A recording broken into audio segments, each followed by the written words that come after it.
1 Samuel chapter 19. And Saul spake to Jonathan his son and to all his servants, that they should kill David.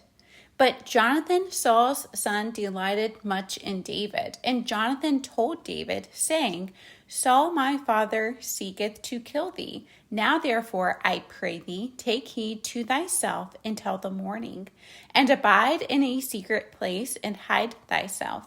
And I will go out and stand beside my father in the field where thou art, and I will commune with my father of thee. And what I see, that I will tell thee. And Jonathan spake good of David unto Saul his father, and said unto him, Let not the king sin against his servant, against David, because he hath not sinned against thee, and because his works have been to thee word very good. For he did put his life in his hand, and slew the Philistine, and the Lord wrought a great salvation for all Israel. Thou sawest it, and didst rejoice. Wherefore then wilt thou sin against innocent blood, to slay David without a cause? And Saul hearkened unto the voice of Jonathan, and Saul sware, As the Lord liveth, he shall not be slain. And Jonathan called David. And Jonathan showed him all those things. And Jonathan brought David to Saul, and he was in his presence, as in times past. And there was war again, and David went out and fought with the Philistines, and slew them with a great slaughter, and they fled from him. And the evil spirit from the Lord was upon Saul, as he sat in his house with his javelin in his hand, and David played with his hand. And Saul sought to smite David, even to the wall with the javelin, but he slipped away out of Saul's presence. And he smote the javelin into the wall, and David fled and escaped that night.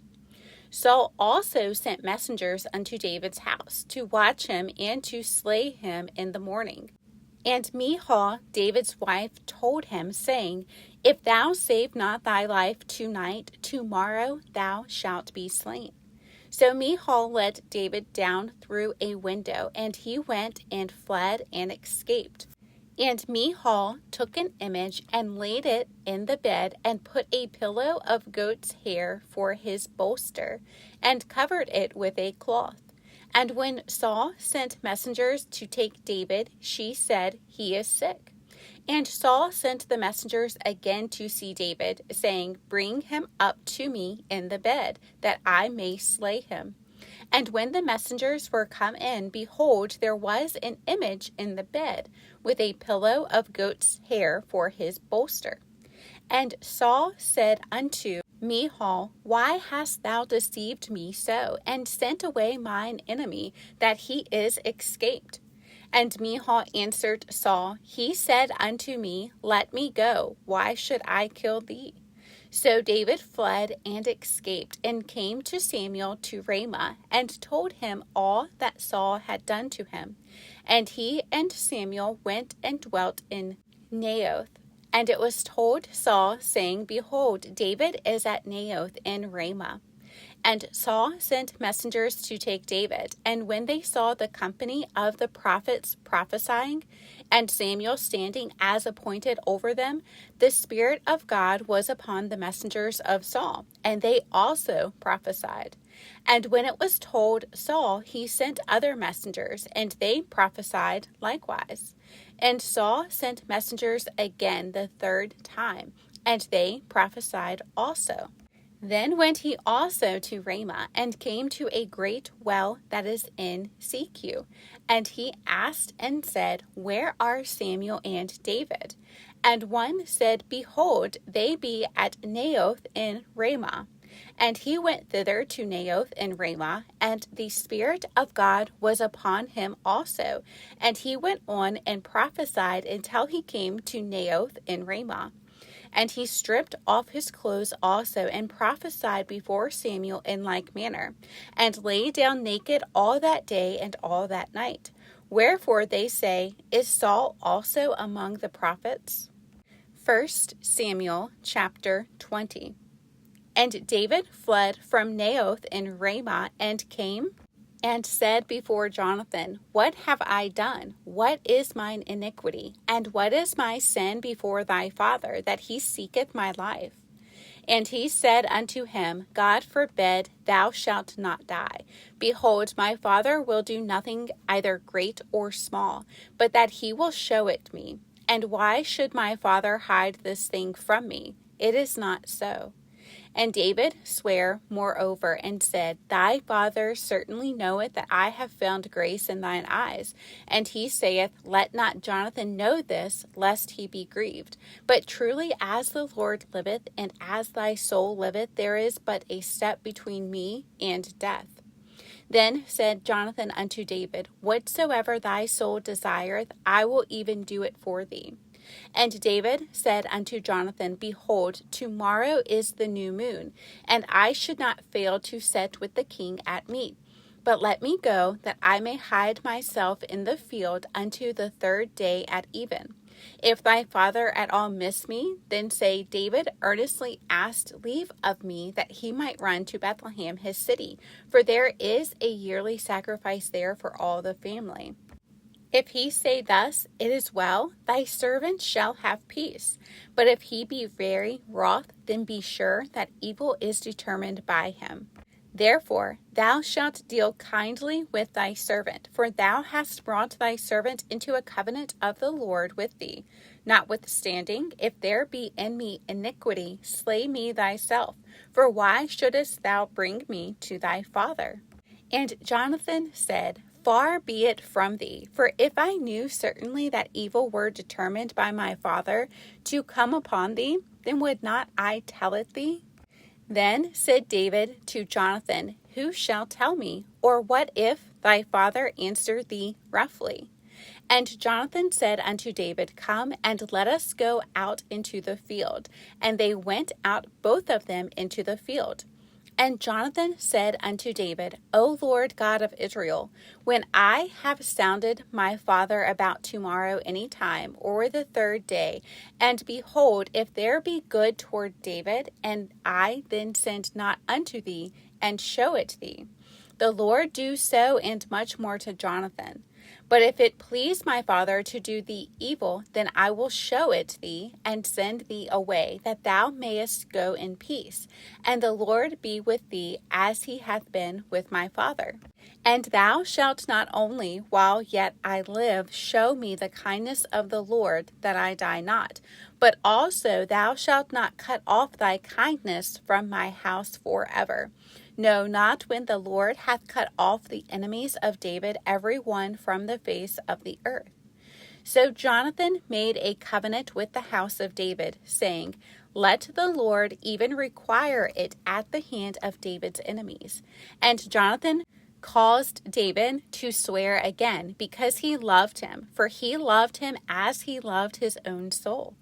Then Jonathan said to David, Tomorrow is the new moon, and thou shalt be missed, because thy seat will be empty. And when thou hast stayed 3 days, then thou shalt go down quickly, and come to the place where thou didst hide thyself when the business was in hand, and shalt remain by the stone Ezel. And I will shoot 3 arrows on the side thereof, as though I shot at a mark. And behold, I will send a lad, saying, Go find out the arrows. If I expressly say unto the lad, Behold, the arrows are on this side of thee, take them, then come thou. For there is place to thee, and no hurt, as the Lord liveth. But if I say thus unto the young man, Behold, the arrows are beyond thee, go thy way, for the Lord hath sent thee away. And as touching the matter which thou and I have spoken of, behold, the Lord be between thee and me forever. So David hid himself in the field, and when the new moon was come, the king set him down to eat meat. And the king sat upon his seat, as at other times, even upon a seat by the wall. And Jonathan arose, and Abner sat by Saul's side, and David's place was empty. Nevertheless, Saul spake not anything that day. For he thought, Something hath befallen him, he is not clean, surely he is not clean. And it came to pass on the morrow, which was the 2nd day of the month, that David's place was empty. And Saul said unto Jonathan his son, Wherefore cometh not the son of Jesse to meat, neither yesterday nor today? And Jonathan answered Saul, David earnestly asked leave of me to go to Bethlehem. And he said, Let me go, I pray thee, for our family hath a sacrifice in the city, and my brother he hath commanded me to be there. And now, if I have found favor in thine eyes, let me get away, I pray thee, and see my brethren. Therefore he cometh not unto the king's table. Then Saul's anger was kindled against Jonathan, and he said unto him, Thou son of the perverse, rebellious woman, do not I know that thou hast chosen the son of Jesse to thine own confusion, and unto the confusion of thy mother's nakedness? For as long as the son of Jesse liveth upon the ground, thou shalt not be established, nor thy kingdom. Wherefore now send and fetch him unto me, for he shall surely die. And Jonathan answered Saul his father, and said unto him, Wherefore shall he be slain? What hath he done? And Saul cast a javelin at him to smite him, whereby Jonathan knew that it was determined of his father to slay David. So Jonathan arose from the table in fierce anger, and did eat no meat the 2nd day of the month, for he was grieved for David, because his father had done him shame. And it came to pass in the morning that Jonathan went out into the field at the time appointed with David, and a little lad with him. And he said unto the lad, Run, find out now the arrows which I shoot. And as the lad ran, he shot an arrow beyond him. And when the lad was come to the place of the arrow which Jonathan had shot, Jonathan cried after the lad and said, Is not the arrow beyond thee? And Jonathan cried after the lad, Make speed, haste, stay not. And Jonathan's lad gathered up the arrows and came to his master. But the lad knew not anything, only Jonathan and David knew the matter. And Jonathan gave his artillery unto his lad, and said unto him, Go, carry them to the city. And as soon as the lad was gone, David arose out of a place toward the south, and fell on his face to the ground, and bowed himself 3 times. And they kissed one another, and wept one with another, until David exceeded. And Jonathan said to David, Go in peace, for as much as we have sworn both of us in the name of the Lord, saying, The Lord be between me and thee, and between my seed and thy seed forever. And he arose and departed, and Jonathan went into the city.